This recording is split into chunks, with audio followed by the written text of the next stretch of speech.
Mabigat ang hangin sa loob ng maluwang na sala, tila pinipigilan ang pahinga at nahihintay na sumabog ang isang malakas na bagyo. Sa ibabaw ngang mahaling upo ang balat na kulay garing, nanlilisik ang mamata ni Hector habang nakatitik sa kanyang asawang si Clarissa. Ang mukha niyang palaging tinitingala bilang isang makisik at iginagalang na punong tagapamahala ay ngayon ay matigas at puno ng galit. Sa pagitan nilang dalawa, sa ibabaw ngang masanggawa sa matibay na kahoy ngara, nakapatong ang telepono ni Clarissa. Nakabukas pa ang ilaw ng iskrin nito at malinaw na ipinapakita ang isang larawan na siyang pinakmulan ng sigalot. Larawan iyon ni Hector na mahigpit na nakayakap kay Amelia, ang kanyang kasama sa trabaho, sa loob ng isang mamahaling kainan habang nasa likuran nila ang makumikislap na ilaw ng siyudad ng Makati. Hindi iyon simpleng yakap lamang. Isa itong kilos na punong kalapitan na hindi na nag-iwan ng anumang puwang para sa pagdududa. Nakaupo si Clarissa ng tuwid ang likod. Kabaliktaran ng kanyang asawa na parang bulkang sasabog na. Siya ay mukhang labis na kalmado. Walang luha na pumapatak mula sa kanyang mamata, walang pag-iyak na parang nawawala sa sarili, kundi isang malamig na katahimikan na mas masakit pa kaysa sa anumang panlalait. Ang katahimikang iyon ang lalong nagpapagalit kay Hector. Pakiramdam niya ay minamaliit siya. Dapat sana ay umiyak si Clarissa, nagmamakaawa, o kahit man lang nagpapakita ang sakit. Ngunit ang babaeng nasa harapan niya ay nakatitik lamang sa kanya ng may malamig na magamata na hindi niya maunawaan. Tila ba ang pagtataksil niya ay hindi isang trahedya kundi isang katotohanang walang halaga.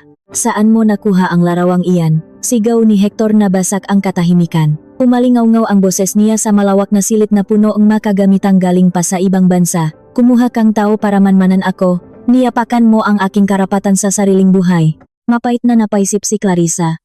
Hindi pa hingingang tawat ang lumabas sa bibig nito, hindi pagsisisi, kundi isang pabalik na paratang. Siya pa ngayon ang pinararatangang nang himasok sa buhay ang asawang malinaw na sumira sa sagradong pangako ang kanilang kasal. Huminga ng malalim si Clarissa, pinapanatiling matatak ang kanyang boses. Mahalaga ba kung saan ko iyon nakuha, Hector? Ang mas mahalaga ay kung ano ang nasa larawang iyan. May papaliwanag mo ba iyan? Ipapaliwanag ang alin? Tumawa ng paga si Hector, isang tawang puno ng lupitan. Malinaw na ang lahat, hindi ba? Hindi mo na kailangan ng paliwanag. Kailangan mo lang malaman kung saan ka nakalugar. Pagod na ako sa iyo, Clarissa. Pagod na ako sa ugali mong nakakabagot, malamig na parang yelo. Sa tingin mo ba ay tatagal ako sa isang asawang parang bangkay na naglalakat? Ibinibigay sa akin ni Amelia ang mabagay na hindi mo kailanman naibigay. Sigla, init, at pagpapahalaga. Bawat salitang binitawan ni Hector ay parang matalim na patalim na sadyang itinarak sa kanyang puso. Sa tagal ng panahon, nanahimik si Clarissa hindi dahil siya ay isang bangkay na naglalakat. Nanahimik siya dahil nakpipigil siya, nakmamasid, at nakbibigay ng pagkakataon. Isang pagkakataon ngayon ay batit niyang nasayang lamang. Akala niya, sa pamamagitan ng kanyang pagtitiyaga, magbabago si Hector at magiging isang mas mabuting tao, isang pinunong nararapat para sa naiwang yaman ng kanyang pamilya. Napakawalang muwang niya. Sakto namang bumukas ang pinto ng pangunahing silid. Lumabas si Doña Nita, ang kanyang biyenan, suot ang mamahaling damit pantulok na yari sa seda. Bakas sa mukha nitong puno pa ang pampaganda ang inis dahil nabala ang kanyang pagtulog. Ano ba itong gulo na ito? Hector, hindi mo ba nakikita kung anong oras na? May mahalaga kang pulong bukas na dapat pamunuan. Napadapo ang paningin ni Doña Nita kay Clarissa at agad na napalitan ng pangungutya ang kanyang nga mata. Sigurado akong ikaw na naman ang may gawa nito. Ano na namang problema ang ginawa mo? Hindi mo ba kayang bigyan ng kahit isang sandaling katahimikan ang anak ko? Agad na sinamantala ni Hector ang pagdating ng kanyang ina bilang kakampi. Tingnan mo, ina. Ang asawa kong ito ay may lakas ngang loob na paratangang nagtataksil ako. Kumuha pa siya ng tao para manmanan ako. Napakawalang hiya. Lumapit si Doña Nita, sinulyapan ang larawan sa telepono, at saka suminghal ng may pangmamaliit. Sa halip na magulat o magalit sa kanyang anak, tinitigan niya si Clarissa ng may pahusga. At ano naman kung toto? Dapat nga ay tingnan mo ang sarili mo. Clarissa, bakit nahanap ng kaligayahan sa iba ang asawa mo? Sigurado akong iyon ay dahil wala kang silbi bilang asawa. Hindi mo siya mabigyang anak. Ang simpleng-simple ngang hitsura mo, hindi ka man lang marunong mag-ayos ngang sarili. Anong klaseng babae ka ba? Dapat nga ay magpasalamat ka pa at pinakasalan ka ni Hector at binigyan ng ganitong marangyang buhay. Kumukulo ang tugo ni Clarissa. Ngunit nanatiling walang emosyon ang kanyang mukha. Kaya pala, sa paningin nila, ang lahat na kasalanan ay nasa kanya. Ang hindi niya pagbibigay ng anak na hindi naman tiyak kung kaninong pagkukulang, ang kanyang simpleng pananamit, at ang kanyang tahimik na ugali. Ang lahat ng ito ay naging dahilan upang maging tama ang pagtataksil ni Hector, at siya, na siyang nasaktan, ang dapat pang suriin ang sarili. Nakikitira ka lang dito.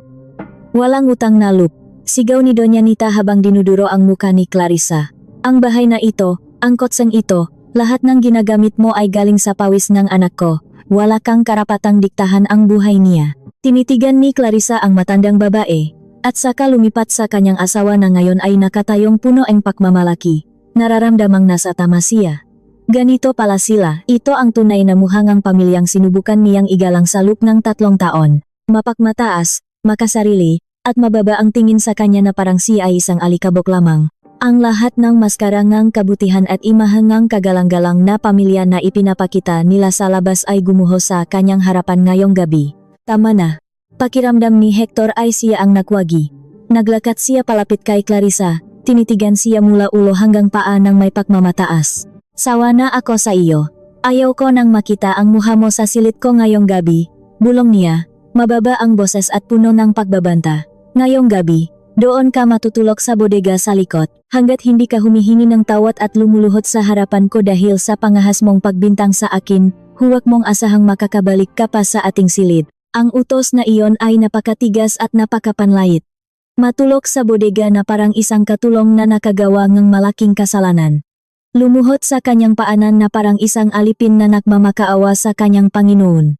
Hinintay ni Hector at ng kanyang ina ang magiging tugon ni Clarissa. Inaasahan nila ang pag-iyak, paglaban, o kahit man lang pagkagulat. Ngunit ang nakuha nila ay isang bagay na hindi nila inaasahan. Dahan-dahang tumayo si Clarissa. Tiningnan niya si Hector. Pagkatapos ay si Doña Nita.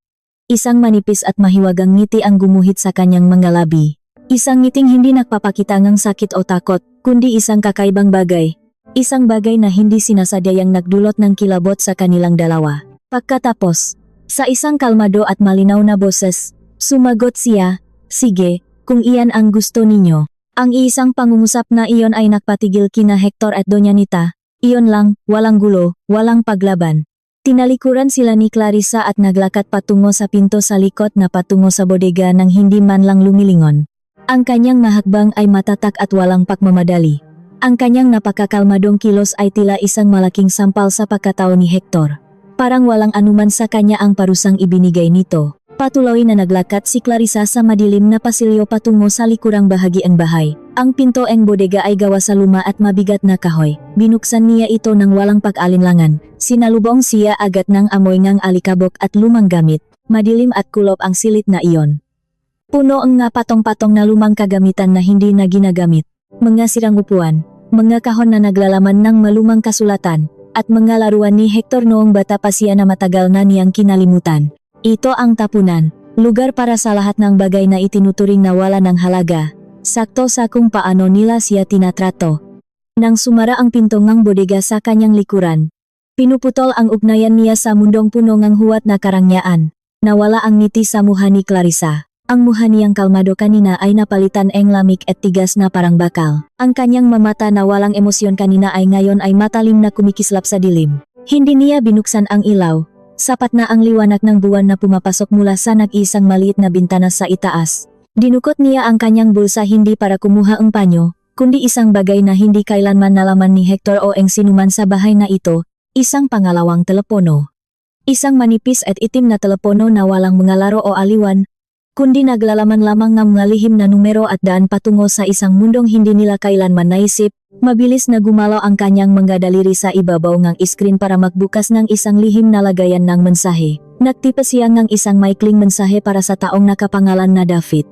Isang mensahe na magiging hudyat ng pagsisimula ng isang malaking unos ng pagkasira. Buhayin ang utos ng pagwasak, simulan sa kanyang napansariling yaman.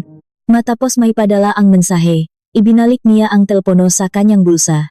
Tinitigan niya ang napatong-patong na sirang gamit sa kanyang paligid.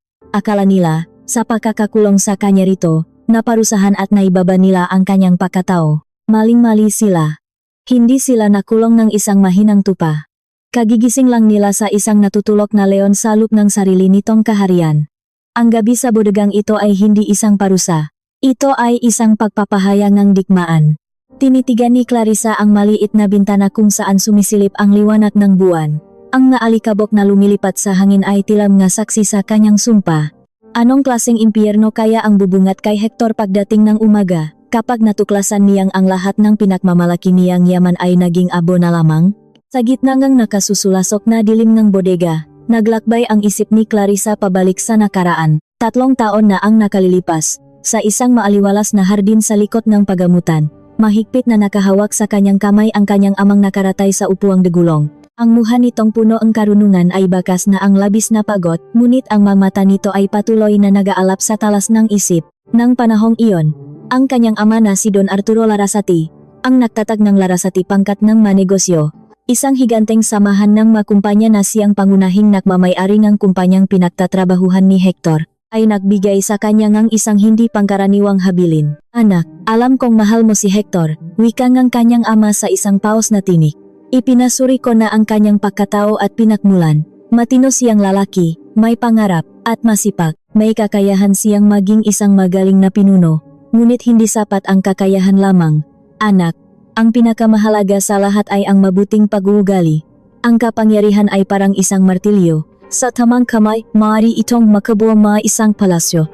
Ngunit sa maling kamay, kaya nitong wasakin ang lahat. Mataimtim na nakinig ang batang si Clarissa. Kung gayon, ano ang dapat kong gawin? Ama, papayagan ko ang inyong pagpapakasal. Ilalagay ko pa siya bilang pinakamataas na tagapamahala sa isa sa ating mga kumpanya. Ibibigay ko sa kanya ang kapangyarihang pinapangarap niya. Ngunit may isang kondisyon. Itago mo ang tunay mong pagkatao. Hayaan mong makilala ka niya bilang Clarissa, ang simpleng ulilang dalaga na ipinakilala mo sa kanya. Huwag mong ipapakita ang tunay mong yaman at kapangyarihan. Pagmasdan mo kung paano kaniya tatratuhin kapag nasa itaas na siya at inakala niyang nasa ibaba ka.